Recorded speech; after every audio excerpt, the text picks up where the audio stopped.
one of the questions, I already know it, it was how do you know when to break up?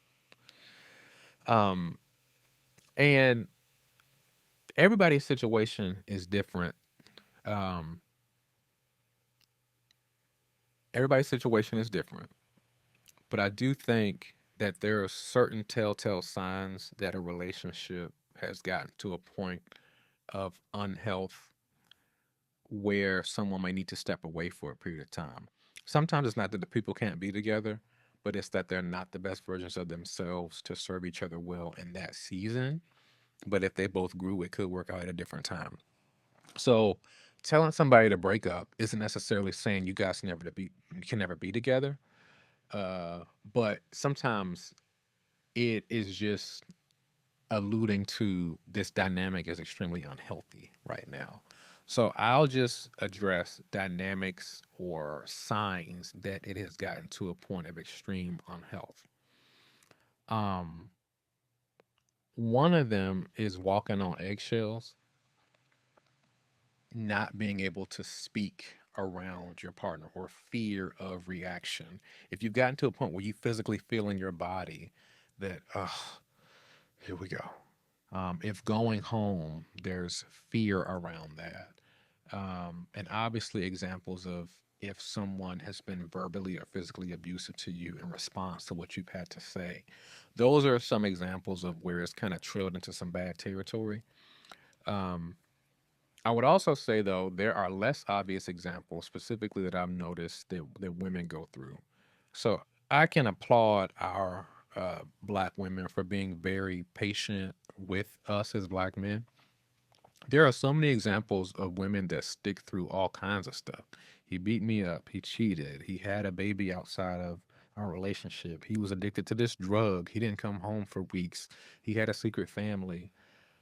I have lost count of just how many stories of Black women that stay with me. He's in prison, still with him. Um, so I would say another example that probably isn't thought about enough is I do think that women stay, while loyalty is a great thing and having a ride or die is a great thing, there are some examples of women that are doing that to a point of their own unhealth or they're doing that for the wrong person.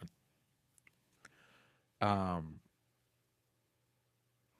Black women ride or die and then end up dying, whether it be emotionally or actually physically.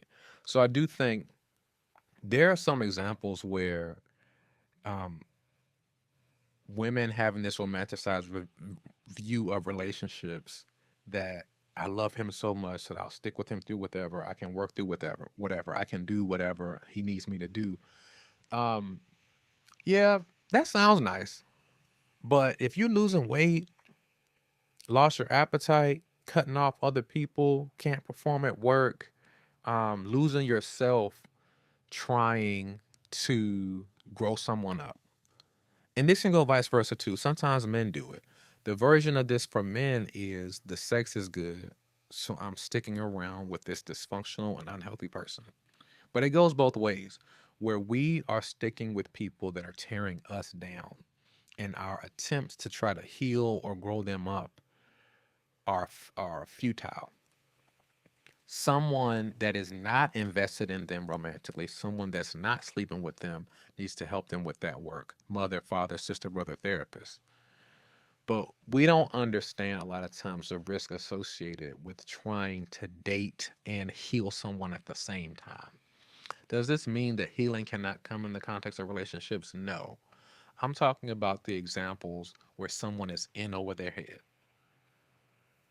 You don't know what you're dealing with. You don't know what's around the corner. And you just staying because you want a relationship so bad or you want some more sex.